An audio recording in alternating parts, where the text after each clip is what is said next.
Yan, feeling nasa Pilipinas lang ako ngayon. Nagluto ako ng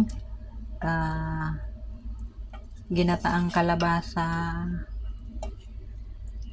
at sitaw na may yung hibi, dried shrimp. Yan siya.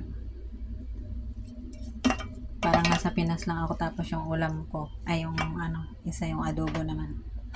Chwing! Ulam namin to kagabi, hindi kasi hindi naubos. Kasi marami yan, hanggang dyan yan.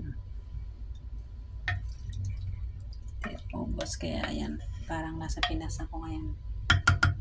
Adobong taba at saka ginataang kalabasa at tawag na to. Yan, ganyan ako magluto ng kalabasa na ginataan. Sarap.